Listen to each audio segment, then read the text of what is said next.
I end up getting orders to Fort Knox, Kentucky.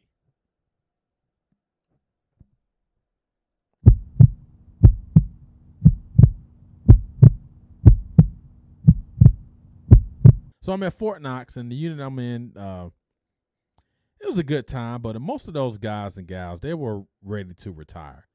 And I would tell you, I always tell my wife, I'm so thankful that if I went to another unit like I was in Korea, to a place like Fort Knox, and I was in that same type of unit, I probably wouldn't have been retired, because I was running on fumes. I mean, I was running in Korea, and when I got to Fort Knox, there's like, hey, we don't do all that here. Hey, Mass Sergeant, it's 1300. You can go home if you want. I'm like, what?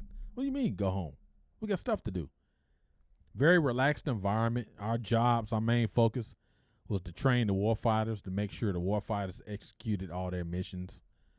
But, that time I had in Korea, I had so much responsibility, had so much power, if you will. I know I use that word a lot. And Fort Knox didn't really provide me that, or stimulate me the way Korea did, stimulate in a professional sense. It kind of just, I won't say it let me down, but it was the place, it's the place where I realized that, hey, this thing might be coming to an end, Tried to get first sergeant jobs. No one's interviewing. And my wife said, what do you want to do? Do you want to stay in, compete for command sergeant major, or do you want to retire? And I had 2 back-to-back knee surgeries. 2019, I had a orthoscopic. 2020, I had a full knee replacement. Tore my knee up, and I already had knee issues.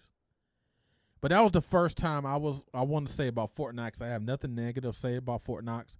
That was the first time in my career where, instead of trying to take care of others, make sure your subordinates are good, make sure your peers are good, make sure your seniors are good. That's the first time I made sure I was good. I was in a bad state mentally. I was going to mental health. Wondering what I was going to do with my career. Did I want to continue to serve? Back-to-back knee surgeries, depression.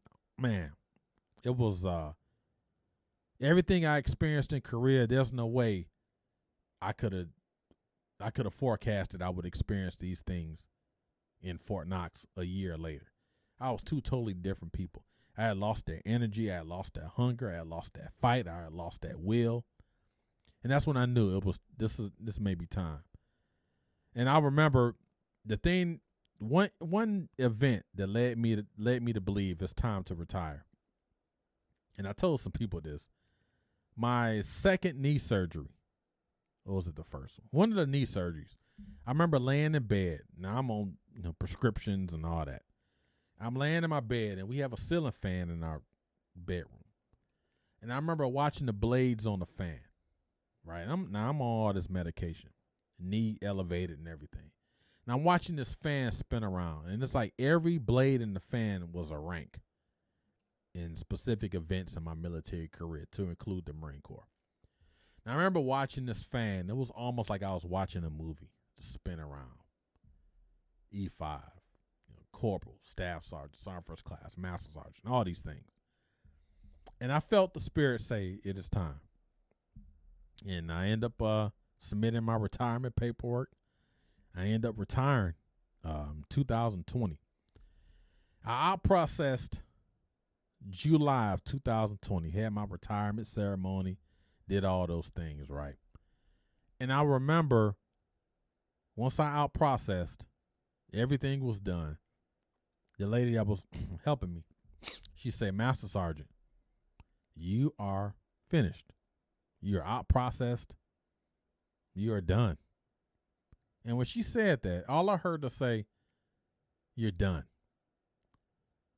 And I was like, wow. So I grabbed my paperwork, thanked her and everything.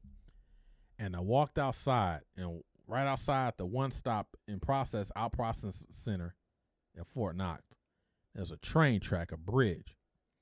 And I remember staring at it for probably all of 3 minutes.